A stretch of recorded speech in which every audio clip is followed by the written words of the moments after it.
तो हम स्टार्ट करते हैं अपना chapter number 2 which is about vectors. तो उससे पहले हमें पता होना चाहिए कि स्केलर्स और वेक्टर्स क्या होते हैं। तो लास्ट टाइम हमारी डिस्कशन हुई थी, the quantities which require only magnitude along with an appropriate unit are called scalar quantities और simply scalars। यानी कि वो क्वांटिटीज़ जिनको मुकम्मल तौर पे डिस्क्राइब करने के लिए मैग्नीट्यूड यानी कि उनकी न्यूमेरिकल वैल्यू और एक अप्रोप्रिएट यूनिट की ज़रूरत होती है, तो उनको हम स्केलर क्वांटिटीज़ कहते हैं या सिंपली स्केलर्स कहते हैं। उसकी एग्जांपल लेंथ, मास, टाइम, स्पीड, टेम्परेचर, डिस्टेंस, ये सारी स्केलर क्वांटिटीज़ हैं।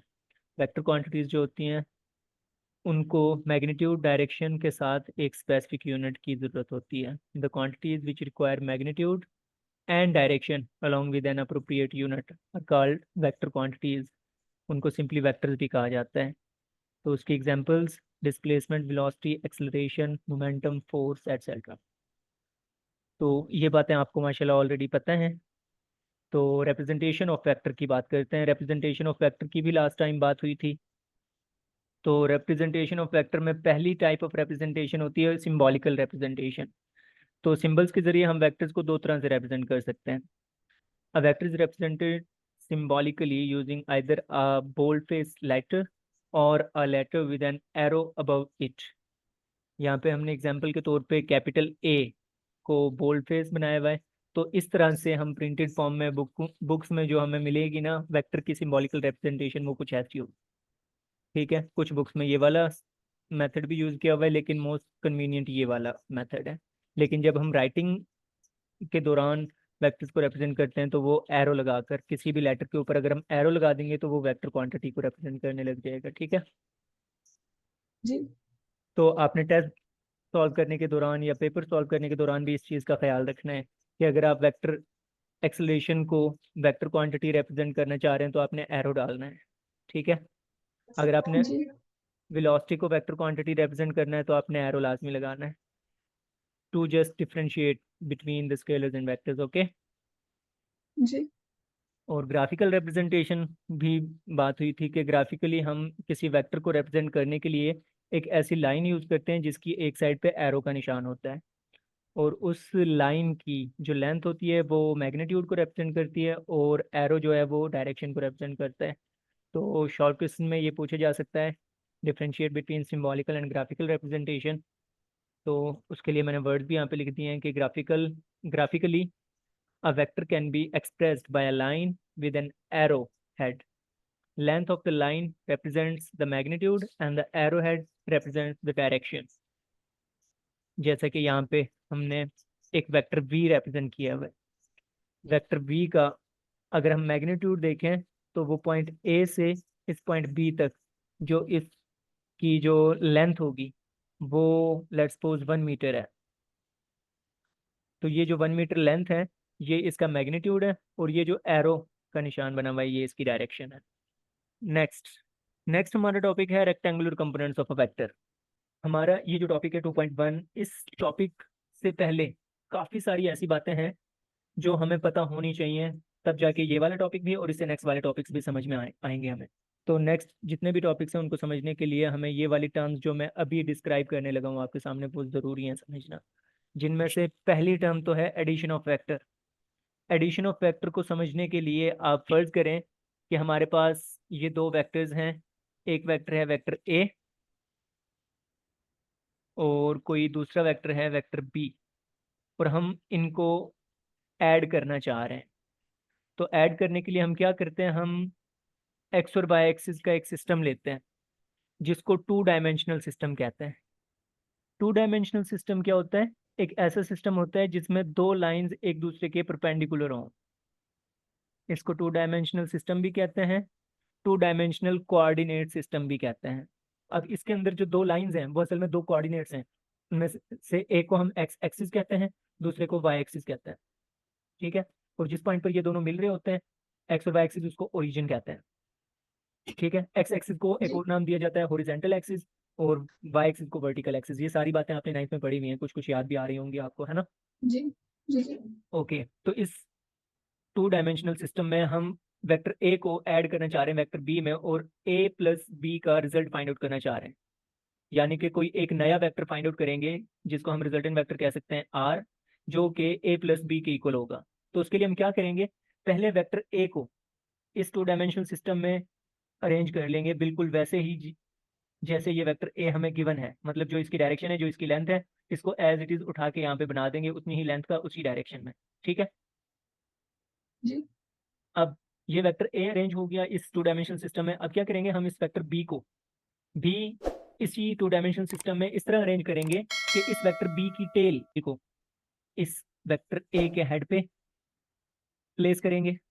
ठीक है, और उतनी ही लेंथ का उसी डायरेक्शन में एक वेक्टर बना देंगे जितनी लेंथ का और जिस डायरेक्शन में वेक्टर बी एग्जिस्ट करता है।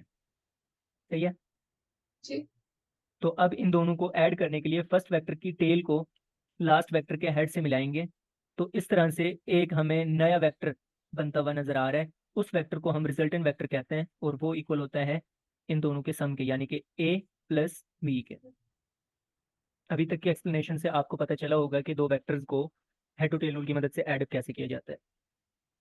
जी, ओके, अगर कोई तीसरा वेक्टर होता है ना वेक्टर सी, तो हम हेड टू टेल रूल की मदद से उसको ए प्लस बी प्लस सी की वैल्यू भी फाइंड आउट कर सकते थे। कैसे, पहले ए को एज इट इज अरेंज करते जैसे हमने पहले किया, फिर बी को उसके ऊपर इस तरह से अरेंज करते कि पहले बी की टेल फर्स्ट वेक्टर ए के हेड से मिलती, और फिर इसी तरह सी को भी अरेंज कर सकते थे हम इस तरह से उसी डायरेक्शन में। तो फर्स्ट वेक्टर की टेल को लास्ट वेक्टर के हेड से मिलाने से जो नया वेक्टर हासिल होता आर, अब वो ए प्लस बी के इक्वल ना होता, A plus B plus C के इक्वल होता। Once you get the idea of addition, अब हम बात करते हैं कोऑर्डिनेट सिस्टम की। कोऑर्डिनेट सिस्टम भी आपको पता चल गया कि टू डायमेंशनल सिस्टम क्या होता है, जिसमें दो लाइंस एक दूसरे के परपेंडिकुलर होती हैं, है ना। जी, ओके, इसी तरह हम बात करते हैं यूनिट वेक्टर की। यूनिट वेक्टर क्या होता है, यूनिट वेक्टर एक ऐसा वेक्टर होता है जिसका मैग्नीट्यूड क्या होता है, 1 होता है।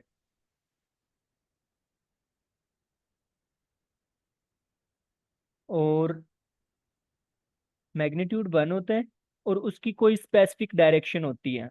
ठीक है, वो किसी ना किसी वेक्टर की डायरेक्शन को बताता है। ठीक है, तो अब जी, आप डिफाइन कर सकती हैं यूनिट वेक्टर को, a vector whose magnitude is 1 in a given direction is called a unit vector. ठीक है, अब यूनिट वेक्टर की मैं एग्जांपल्स देता हूँ। अच्छा, यूनिट वेक्टर की एग्जांपल से पहले आप ये समझें कि अगर हमें कोई एक यूनिट वेक्टर रिप्रेजेंट करना हो, लेट्स सपोज ये एक ए है, इसके ऊपर इसको हम as a unit vector represent करना चाह रहे हैं, तो इसके ऊपर ये वाली सिंबल हम ऐड करते हैं, इसको हैट ठीक है पढ़ते सर। हैं। ठीक है, तो इस पूरे को पढ़ने का तरीका होगा ए हैट या ए यूनिट वेक्टर। जिस तरह हमने अभी ग्राफिकल रिप्रेजेंटेशन में देखा था कि वेक्टर वी था, अब वेक्टर वी की डायरेक्शन को रिप्रेजेंट करने के लिए ना एक यूनिट वेक्टर होगा जिसको हम वी यूनिट वेक्टर कहेंगे।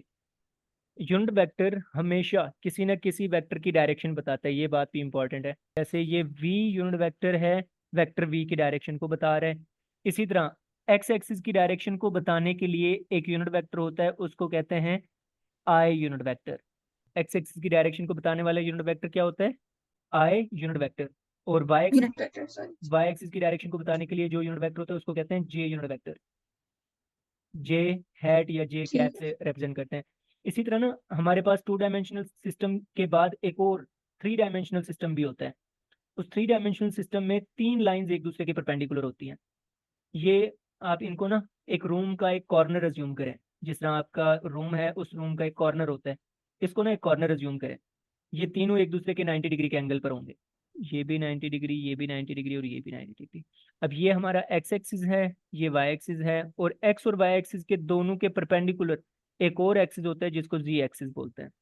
जी, एक्स एक्सिस की डायरेक्शन को बताने वाला यूनिट वेक्टर आई यूनिट वेक्टर है, वाई एक्सिस की डायरेक्शन बताने वाला जे यूनिट वेक्टर है, और जी एक्सिस की डायरेक्शन को बताने के लिए जो यूनिट वेक्टर है वो के यूनिट वेक्टर है।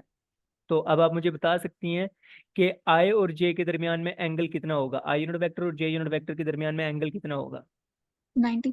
90 degree, very good very good. अच्छा, अगर नेगेटिव यानी कि वाई प्राइम की डायरेक्शन को बताने वाला कोई यूनिट वेक्टर होता तो वो क्या होता, ये 2 डायमेंशनल सिस्टम मैंने दोबारा आपके लिए बनाया, ये एक्स एक्सिस है, ये वाई एक्सिस है, जबकि ओरिजिन से डाउनवर्ड्स नेगेटिव जी एक्सिस होगा, है ना, वाई प्राइम कहते हैं उसे, और ये नेगेटिव जी एक्स एक्सिस होगा। तो आई यूनिट वेक्टर को बताने के लिए बच्चे जे यूनिट वेक्टर है ना, सॉरी वाई यूनिट वेक्टर की डायरेक्शन को बताने के लिए जे यूनिट वेक्टर है, तो नेगेटिव वाई रिप्रेजेंट करने के लिए नेगेटिव जे यूनिट वेक्टर होगा, कॉमन सेंस। तो अब आप ये भी बता सकते हैं कि नेगेटिव एक्स की डायरेक्शन को बताने के लिए यूनिट वेक्टर क्या होगा? जी negative I unit vector. Negative I unit vector, very good. अब मुझे बताओ कि एक वेक्टर क्वांटिटी के अंदर दो चीजें होती है ना, मैग्नीट्यूड और डायरेक्शन। इधर देखें, यहाँ पर ये एक वेक्टर मैं सिंबॉलिकली रिप्रेजेंट कर रहा हूँ, वेक्टर ए। अब वेक्टर ए को मैग्नीट्यूड और डायरेक्शन में अलग अलग से लिखना हो, तो हम वेक्टर को विदाउट एनी एरो अगर लिखेंगे, तो ये जो विदाउट एरो ए लिखा मैंने, विदाउट मेकिंग इट बोल्ड, तो ये इस वेक्टर का मैग्नीट्यूड हो गया, और ए यूनिट वेक्टर इसकी डायरेक्शन हो गई। तो इस वेक्टर को मैथमेटिकली मैग्नीट्यूड और डायरेक्शन में कुछ इस तरह से लिखा जाता है कि अगर हम किसी वेक्टर के यूनिट वेक्टर को उसी के मैग्नीट्यूड से मल्टीप्लाई कर दें, तो वो पूरा वेक्टर हमें हासिल हो जाता है। सही है? ठीक है सर। ओके। तो अब आप मुझे बताओ कि बी वेक्टर को उसके मैग्नीट्यूड और डायरेक्शन में किस तरह लिखेंगे आप? कैपिटल बी और कैपिटल बी यूनिट वेक्टर। शाबाश, अब आपको पता चल गई बात कि ये उसका मैग्नीट्यूड, ये उसकी डायरेक्शन, है ना। जी अगर हम किसी वेक्टर से उसका यूनिट वेक्टर फाइंड आउट करना चाहें, तो हम क्या करेंगे, उसी वेक्टर को उसी के मैग्नीट्यूड पे डिवाइड कर देंगे। B unit vector will be determined by dividing vector B by its own magnitude. समझिए बात।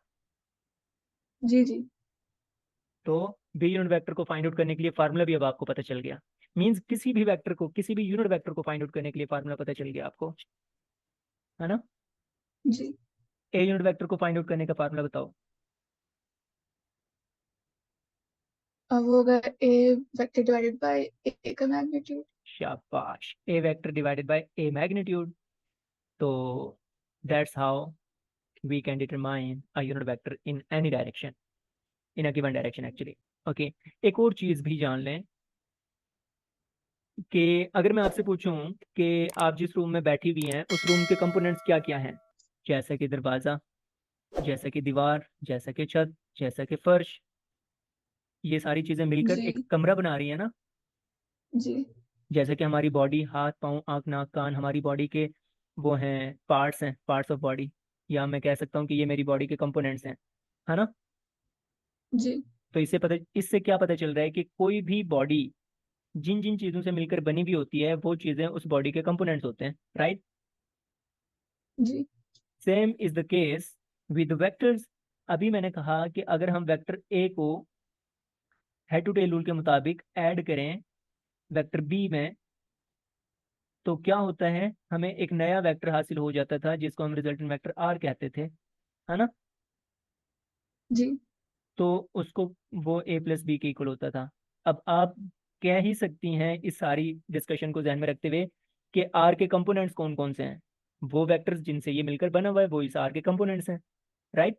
जी जी तो आर का कंपोनेंट ए भी है, आर का कंपोनेंट बी भी है, ठीक है। जी जी तो रेक्टेंगुलर कंपोनेंट्स को समझने से पहले हमें कंपोनेंट ऑफ अ वेक्टर को समझना था। तो उसका हमें पता चला कि जिन वेक्टर से मिलकर कोई वेक्टर बना हुआ होता है वो वेक्टर उसके कंपोनेंट्स कहलाते हैं। तो अब इसको डिफाइन करने का एक और तरीका है। देखें, आर का ए कंपोनेंट असल में आर की वो वैल्यू है, वो इफेक्ट है जो इस ए की डायरेक्शन में है। दोबारा बोलता हूं मैं कि आर का ए जी की डायरेक्शन में जो इफेक्ट है वो इस आर का ए कंपोनेंट कहलाता है, जो आर का बी की डायरेक्शन में इफेक्ट होगा वो इसका बी कंपोनेंट कहलाएगा। जी ठीक है अ- सर। हाँ जी। तो यहाँ से हम कंपोनेंट ऑफ अ वेक्टर की डेफिनेशन लिख लिख सकते हैं। The effective value of a vector in any direction is called the component of vector in that direction. देखें, ये वेक्टर ए, अगर हम इसका इस डायरेक्शन में इफेक्ट देखेंगे तो ये इसका एक कंपोनेंट बन जाएगा, इस डायरेक्शन में इफेक्ट देखेंगे ये कोई दूसरा, इस डायरेक्शन में इफेक्ट देखेंगे तो ये इसका तीसरा कंपोनेंट। तो इस तरह से एक वेक्टर के जी एक से ज्यादा कंपोनेंट्स हो सकते हैं। हम्म। जी ठीक है सर। ओके, तो अब देखें, रेक्टेंगुलर कंपोनेंट्स, हमारा टॉपिक असल में चल रहा है रेक्टेंगुलर कंपोनेंट्स, जिसको हम समझना चाह रहे हैं। तो उसके लिए हमने पहले समझा है कंपोनेंट ऑफ अ वेक्टर को, ठीक है। जी। तो अब रेक्टेंगुलर कंपोनेंट को समझें। आप मुझे बताएं कि ये दो वेक्टर्स मैं बना रहा हूँ। एक वेक्टर है वेक्टर ए, दूसरा वेक्टर है वेक्टर बी, और यहाँ पर कोई वेक्टर हासिल हुआ इन दोनों को हेड टू टेल रूल के मुताबिक ऐड करके वेक्टर सी। तो पहले तो मुझे बताओ कि वेक्टर ए और वेक्टर बी सी के कंपोनेंट्स हैं या नहीं है? जी हाँ। कंपोनेंट हैं। अब अगर हम देखें तो ए और बी के दरमियान में एंगल कितना है? 90। 90 डिग्री। तो सी के ऐसे कंपोनेंट्स जिनके दरमियान में एंगल 90 डिग्री हो, उन कंपोनेंट्स को हम रेक्टेंगुलर कंपोनेंट्स कहते हैं। ठीक है। ठीक है सर। तो ए जी। और बी वेक्टर सी के रेक्टेंगुलर कंपोनेंट्स हैं। सही है। ठीक है सर। ओके। अभी मैं आपको डेफिनेशन भी वैसे बता लिखवा देता हूँ रेक्टेंगुलर कंपोनेंट्स की। डेफिनेशन समझ तो आ गई होगी आपको। अब अगर हम यहाँ पे कोई वेक्टर लें, वेक्टर ए, ठीक है, और यहाँ पर कोई एंगल हो थीटा। अच्छा जी, एक और बात जो आपको टू डायमेंशनल सिस्टम में मुझे बतानी चाहिए थी कि जब हम किसी वेक्टर को एक्स और वाई एक्सिस के सिस्टम में रिप्रेजेंट करते हैं ना, तो ये एंगल थीटा उस वेक्टर की डायरेक्शन को बताने के लिए इस्तेमाल होता है। ठीक है। जी। ठीक है सर। थीटा इसी एरो की डायरेक्शन में ही एक एंगल होगा जो इसकी डायरेक्शन को बताएगा। सही है ना? ये बात भी चले, आपको एक नई बात पता चल गई। तो अब अगर हम इस वेक्टर ए के यहाँ पे कंपोनेंट्स देखें, एक कंपोनेंट में इसके हेड से, ये पॉइंट है पॉइंट पी, इस पॉइंट पी से अगर मैं एक्स एक्स के ऊपर एक परपेंडिकुलर ड्रॉ करूँ ना, तो इस पॉइंट को, वो परपेंडिकुलर एक्स एक्स को जिस पॉइंट पे टच करेगा उस पॉइंट को मैं नाम दे देता हूँ पॉइंट एन का। तो इस ओरिजिन से पॉइंट एन तक वेक्टर ए का एक कंपोनेंट बन जाएगा, जबकि पॉइंट एन से पॉइंट पी तक इस वेक्टर ए का दूसरा कंपोनेंट बन जाएगा। अब देखें, पॉइंट ओ से पॉइंट एन तक जो कंपोनेंट बन रहा है उसको मैं ए एक्स का नाम दे रहा हूँ। क्यों? क्योंकि ये वेक्टर ए का कंपोनेंट है और एक्स की डायरेक्शन में है। सही है। जी।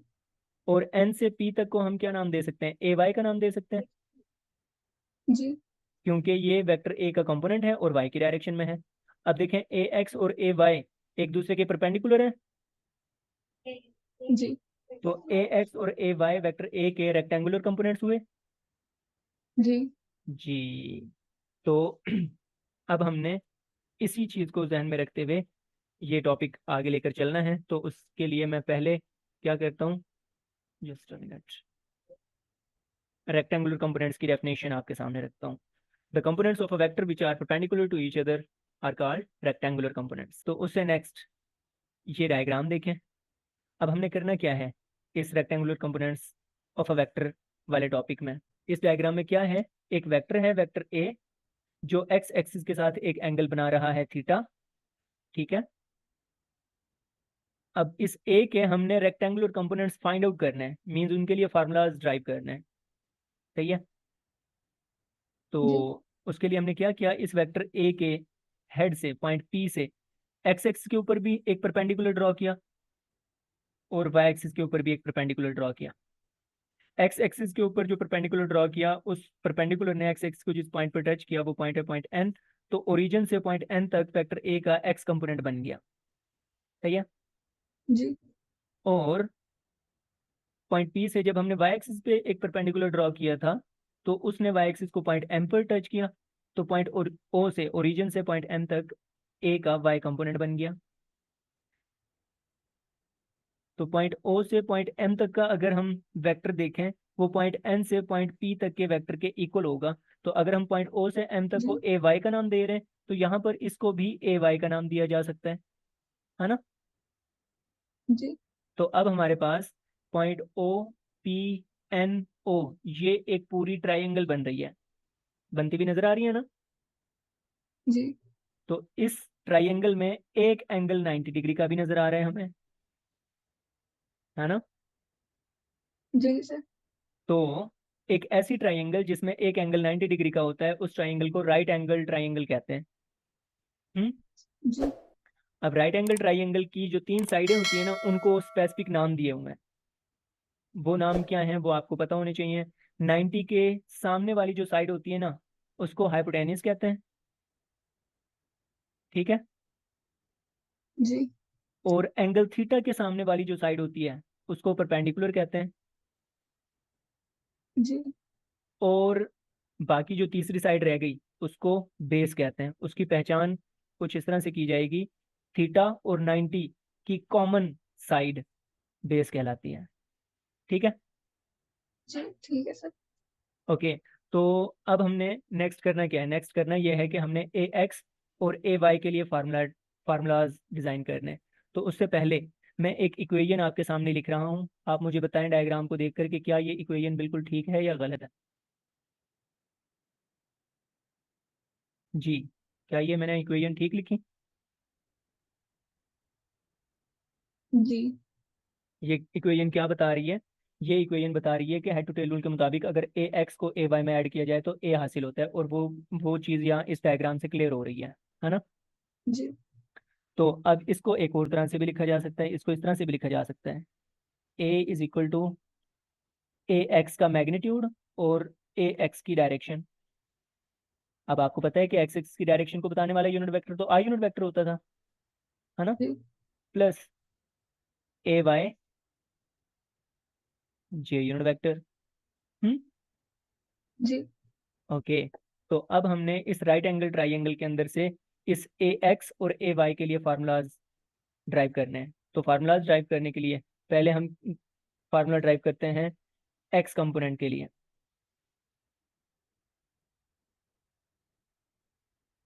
एक्स कंपोनेंट कौन सा होगा भला? हम्म। वो कंपोनेंट, हॉरिजॉन्टल वाला। हाँ जी, जो एक्स एक्स की डायरेक्शन में यानी कि ए एक्स। तो हमने पहले ए एक्स को फाइंड आउट करना है। ए एक्स को फाइंड आउट करने के लिए ना हम राइट एंगल ट्राइंगल के अंदर से कॉस थीटा की वैल्यू फाइंड आउट करते हैं। राइट ठीक है। एंगल ट्राइंगल की अगर बेस को हाइपोटेन्यूज पे डिवाइड कर दिया जाए तो हमें एक ट्रिग्नोमेट्रिक फंक्शन हासिल हो जाता है जिसको हम कॉस थीटा कहते हैं। तो बेस डिवाइडेड बाय, मैं पूरे स्पेलिंग नहीं लिख रहा, आपको पता है, बेस ओवर हाइपोटेन्यूज। बेस को रिप्रेजेंट किया हुआ है ए एक्स से, यहाँ पे ये ए एक्स आ गया, और हाइपोटेन्यूज को रिप्रेजेंट किया हुआ है ए से। अब देखें, कॉस थीटा जो है ना, कॉस थीटा की जब भी हम वैल्यू फाइंड आउट करते हैं, कॉस में थीटा की वैल्यू अगर 1 डिग्री पुट करें तो जो आंसर आएगा ना वो एक नंबर आएगा। ठीक है। जी और नंबर जो होते हैं ना वो सारे स्केलर क्वांटिटीज होती हैं, यानी कि सिर्फ उनके मैग्नीट्यूड्स होते हैं। तो इस जैसे हम यहाँ पर ए और एक्स की डायरेक्शंस को यूज नहीं कर रहे, सिर्फ मैग्नीट्यूड्स को यूज कर रहे हैं। सही है। ठीक है सर। जी। तो हमें पता चला कि कॉस थीटा इक्वल आ रहा है ए एक्स डिवाइडेड बाय ए।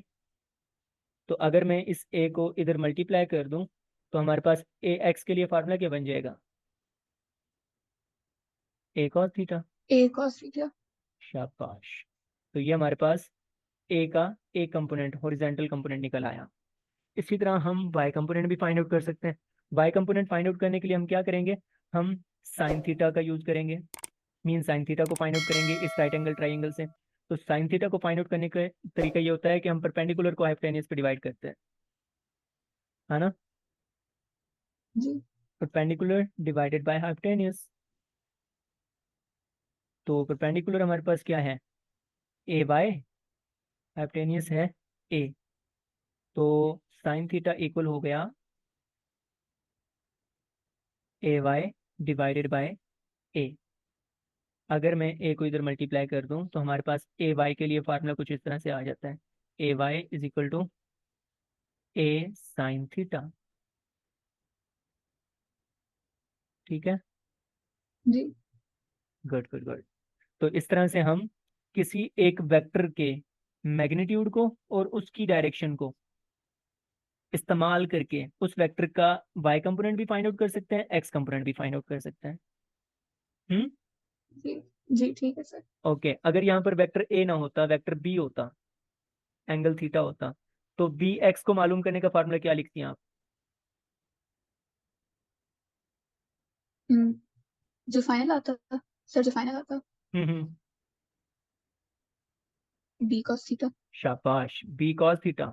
हम इस फार्मूले से अब ये हमें पता चल गया कि हम इस मेथड से किसी भी वेक्टर के एक्स कंपोनेंट को फाइंड आउट कर सकते हैं। ये एक जनरल फार्मूला मिल गया हमें। बी वाई को मालूम करने का फार्मूला क्या होगा? जी B sin theta. B sin theta. That's like a good. So that's how we can determine the x and y components of a vector. X और y components ही rectangular components हैं. सही है.